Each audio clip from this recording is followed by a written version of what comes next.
5, 4, 3, 2, 1.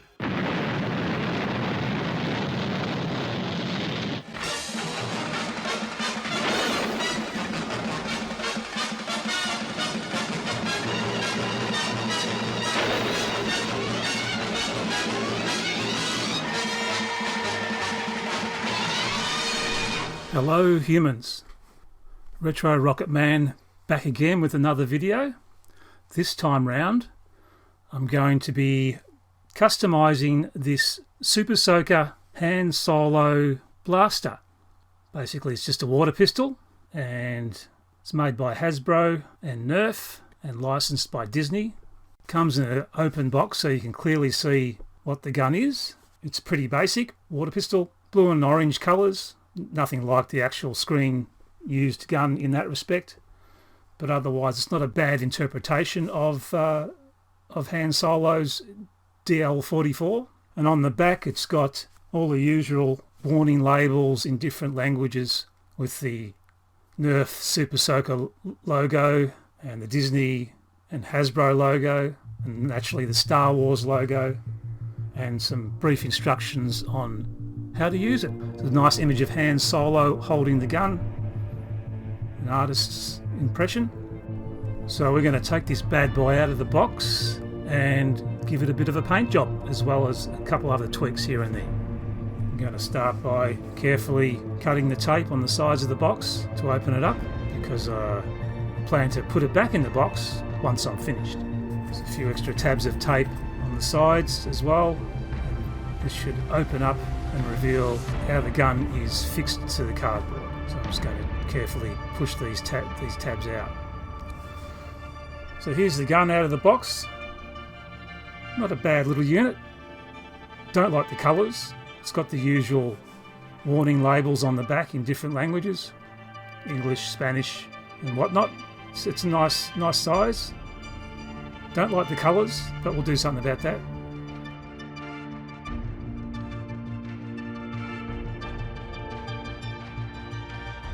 And the usual Star Wars logo, we'll have to remove that as well. And this cap on the top, that's all wrong. So I intend to replace that down the track also.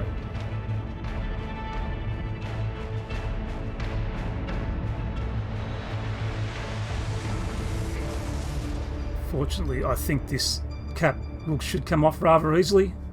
But that's where you load your water. And naturally you want a reasonably good tight cap on there so it doesn't leak once you fill it. Now I'll get rid of this ugly thing and do something about that later on.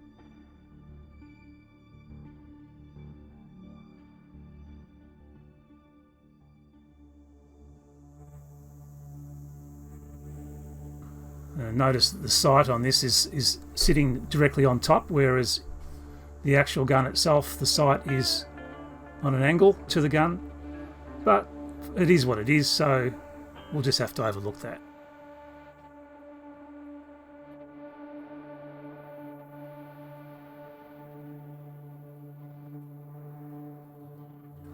Off to the fridge.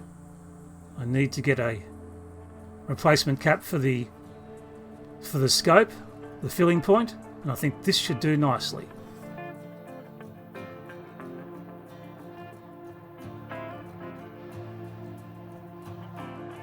It's got about the right look to it, and oh, that's a little bit big, but I should be able to do something about that to fix it in place. I'm probably going to use milliput and just make that diameter a bit bigger to accommodate the lid or the cap. Now I've sanded off all the warning labels and removed the Star Wars badging in preparation for a base coat. But first, before I do any of that, I'm going to use some isopropyl alcohol, I think it's called, and just to take off any residual dust from the sanding, clean up the surface a little bit so the paint adheres properly.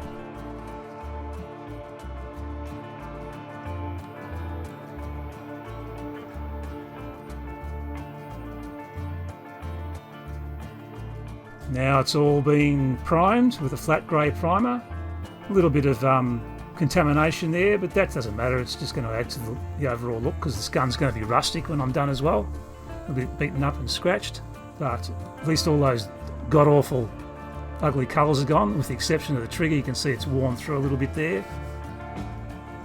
That's only a minor issue, no problem. And you can see a little bit of the orange still in the nozzle, but you're not going to see much of that anyway.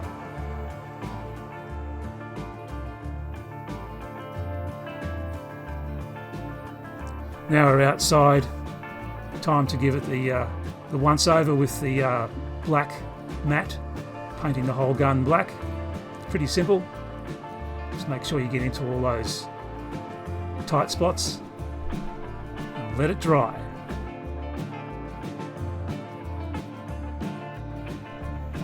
Here it is, all nice and dry. Already it's looking 100% better. And it's starting to look more like Han Solo's pistol. Next up, time to paint certain accents of the gun where there's a metallic silver finish.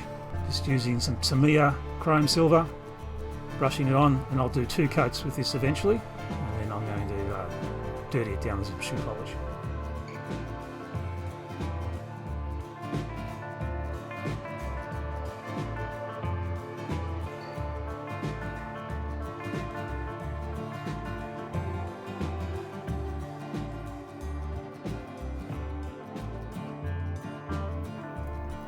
And for the hand grip, I'm using Tamiya brown, and we're just going to paint the grip to give it a timber look.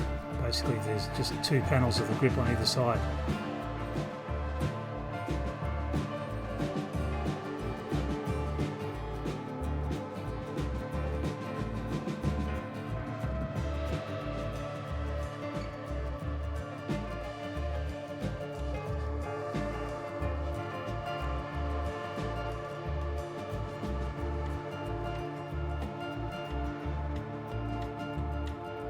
Now moving on back onto the muzzle of the gun, I think you'd call it, or the suppressor, and I'm using black shoe polish just to tarnish that stark chrome silver and also make some of the details in the sculpt of the gun pop, and this will give it a weathered and used look. It's a technique that I use consistently in all my videos, just about. And simply, once you've brushed it on liberally, you dab it off with a rag or tissue paper or whatever, just to get that uniform look that you might be after, and it just makes it look a little bit more realistic. Don't forget though, it's still a water pistol.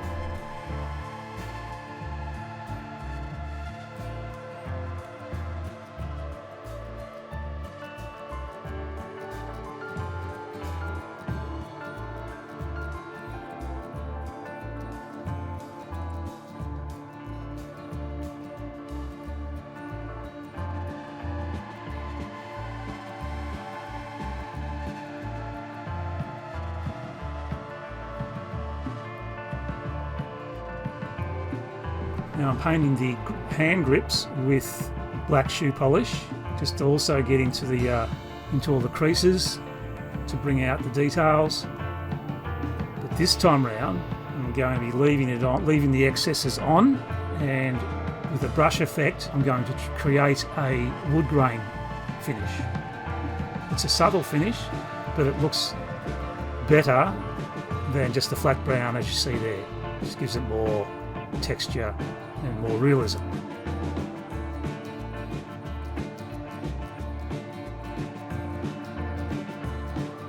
Now it's time for the silver dry brushing. Again, this technique I've highlighted in quite a few of my videos in the past. You just take some silver acrylic, load the brush, and then remove a lot of the excess paint from the brush on some tissue paper or paper towel, and then just lightly catch the edges with the brush to bring out a lot of the details and also emulate wear and tear and scratching on the surface. This also gives the gun more of a metallic look, and it looks more like it's been used and abused.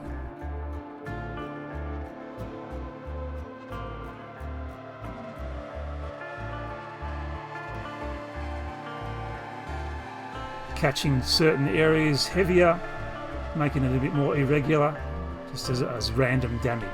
There's no right or wrong way to do this, it's just a matter of feel, and you just do it to whatever extent you feel you need to.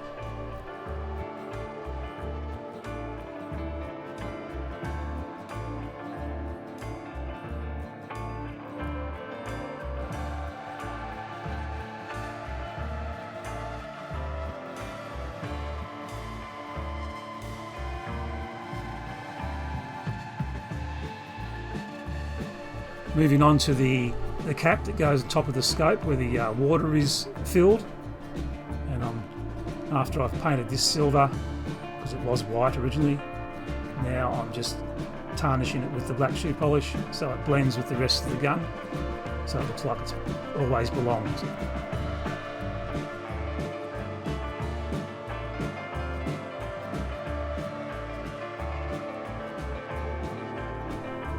I've patted out the water intake with some milliput to size so that the cap fits better, and it can actually screw on. And now that the milliput's nice and hard and dry, I'll be able to paint that too, so you won't really see it.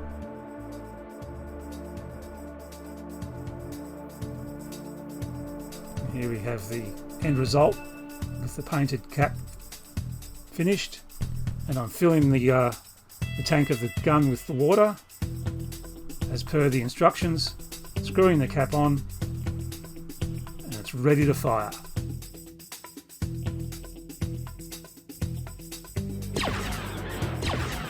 Whoa! Still works, amazing.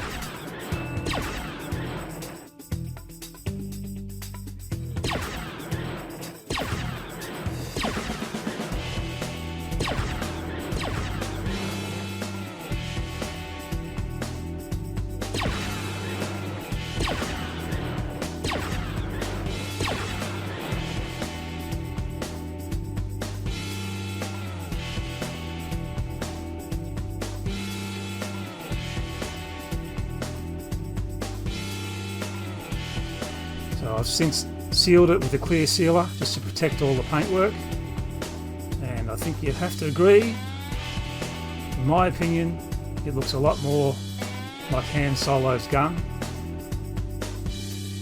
especially compared to what it looked like before and now after. So there you have it, fellow humans. This is Retro Rocket Man with yet another custom, and I'll see you guys next time. Over and out.